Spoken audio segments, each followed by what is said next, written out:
7 things you should never do when in Napa Valley. If you're planning your trip to wine country, trust me, you'll want to hear this from a local.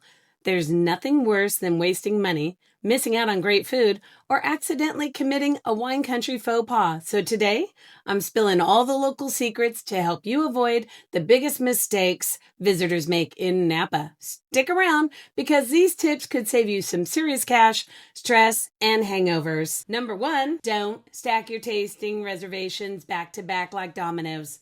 I can't say it enough. Don't stack your tasting reservations back to back. I see visitors plan tastings at 11 a.m., 12 p.m., and 1 p.m. and thinking everything's 5 minutes apart. Nope. Here's the thing. Napa looks small on a map, but traffic, winding roads, and leisurely tastings means you'll often need 30 to 45 minutes between stops. Rushing kills the vibe, and you'll end up stressed, late, or missing out entirely on a tasting you've already paid for. Give yourself at least 90 minutes per winery and an hour between tastings if they're in different towns. It'll save you fees, frustrations, slow down, and enjoy the journey. Trust me, Napa's meant to be savored, not rushed. Make the most of these pro tips by downloading my free American Viticultural Area Worksheet focusing on Rutherford North. It'll save you time when planning your Napa Valley adventure, and it's totally free. Link is in the description, and while you're there, don't forget to like and subscribe. Number 2, never show up on a Saturday night without dinner reservations. Visitors think, we'll just see where we feel like eating. Nope, not in Napa, not on a weekend. Napa restaurants fill up fast, especially the popular spots, more so on a weekend when the valley is buzzing with visitors. On a Saturday night, you could easily face wait times of an hour or more, even at casual places. Many restaurants will book weeks or even months in advance. Making reservations ahead guarantees you a table and saves you from stress and irritation after a long day of wine tasting. So lock in those dinner reservations as soon as you know your dates. It's one of the easiest ways to make sure that your Napa evenings are as perfect as your Napa days. Number 3, don't overdo it in the summer heat. And yes, use the spittoon. I get it. You're in Napa. The wine's flowing and you think one more sip won't hurt. But here's the problem. In the summer, that sun is no joke. And the wine hits harder than you think. Only the experienced will survive. It's totally normal, even encouraged, to spit during tastings. That's what those little buckets on the counter are for. Pros use them all the time. You'll taste more wine, you'll remember your trip better, and avoid feeling like a raisin at the end of the day. Now, I'm not saying spit every wine at every winery, but if you don't like it, don't drink it. Some educators can overpour and you think, dang, that's a half glass of wine. Whether you think that's a good thing or a bad thing, but realize, typically have 4 different wines at each winery. That's a lot of wine. I see it all the time, and you don't want to be that one guest that everyone's looking at when you're getting escorted out because somebody's got to carry you out. Or worse, missing out on dinner because you had to take a power nap. Let's call it a power nap. Life's too short to drink wine that you're not crazy about. Dump it. Or share with a friend. There's always one human dump bucket at the table. Trust me.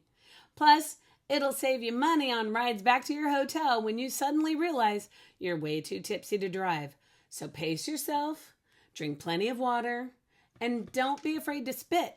It doesn't make you less classy. It makes you a Napa Pro, which leads me to my next tip. Pro tip number 4, never forget to stay hydrated. Seriously, don't forget to drink your water. People get so caught up in their wine tasting that they forget to drink their water. Dehydration can lead to headaches, fatigue, and the next day hangover that'll ruin your whole trip. Napa's sunny and dry. Even if it doesn't feel hot, the wine dehydrates you quickly. Bring a reusable water bottle and sip water between tastings. Your body and your head will thank you, and your educator is happy to refill it for you. And while you're traveling to your next tasting, sip that Chateau H2O. And remember, water is your best friend in Napa country. Drink plenty, pace yourself, and you'll enjoy every moment of your Napa adventure. Need help keeping your day on time? take advantage of my totally free drop and drag worksheet I created for you. It's easy to use, and you can see your day, making your Napa Valley vacation less stressful and easier to enjoy. Share it with your driver too. The link is in the description, and while you're there, like and subscribe. It allows me to continue to make these wonderful videos to help you enjoy your trip to Napa Valley. Stick around because you don't want to miss number 7. The biggest mistake travelers make. This tip could potentially save you hundreds of dollars daily. But first, pro tip number 5. Pro tip number 5. You ready? For the love of grapes, don't drink and drive. I know I'm going to sound like your mother, but don't drink and drive. In this day and age, it should go without saying. But here I am saying it again. I know it's tempting to just sip and drive with a little buzz, especially if you're just having a little at each winery, but each small pour adds up. There's no faster way to ruin your trip to Napa than with a DUI, or worse. Napa's full of ways of getting around safely.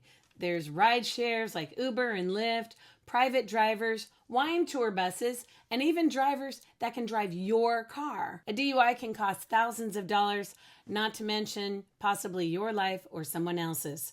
So spending a little extra on transportation is totally worth it.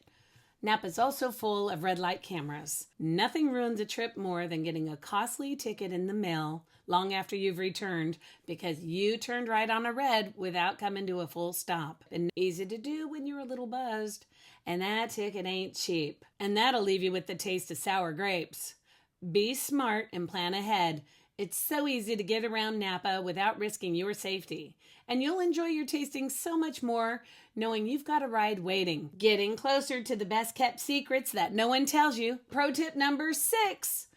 Don't forget to tip if you're enjoying your Napa experience. Some people assume because they're paying a tasting fee that they don't necessarily have to tip, but many tasting room staff rely on tips, especially if they spent time guiding you through wines, sharing the stories, and even extra pours. Tipping shows appreciation and can lead to insider perks like bonus tastings or local recommendations.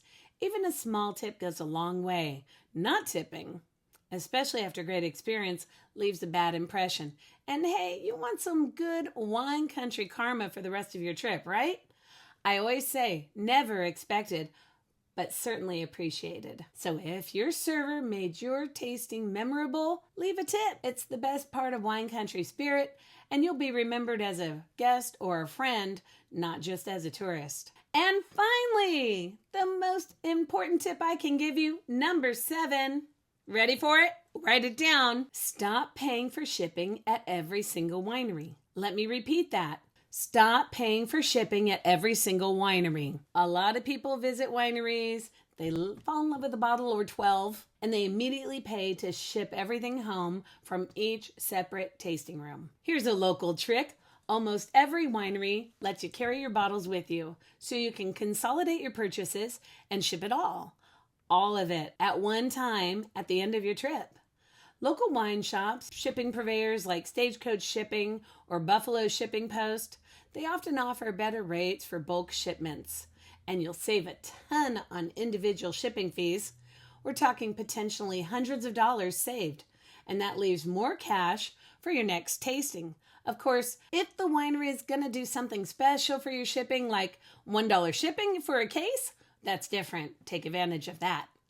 But for the most part, gather and do one big ship at the end of your journey. Even your finer resorts can take care of this service for you. They'll set up a shipping account for you, and typically the shipper will come and pick up at the resort. Easy peasy. So don't feel pressured to ship right away. Keep your receipts. Ask wineries to hold your bottles. Ship it all at one time. Your wallet will thank you. So there you have it. 7 things you should never do in Napa Valley, where a little planning will go a long way in making your trip unforgettable for all the right reasons. If you found this video helpful, make sure you give it a like and subscribe for more wine country secrets and local pro tips to help you make the most of your Napa Valley adventure. Remember, sip smarter, travel easier, and love every moment. And if you're curious about how other visitors feel about wine country, check out my next video. 5 things tourists love and hate about Napa Valley. It'll give you the real scoop on what people rave about and what sometimes drives them crazy so you can plan a perfect trip. Thanks for watching. Cheers to your next Napa getaway.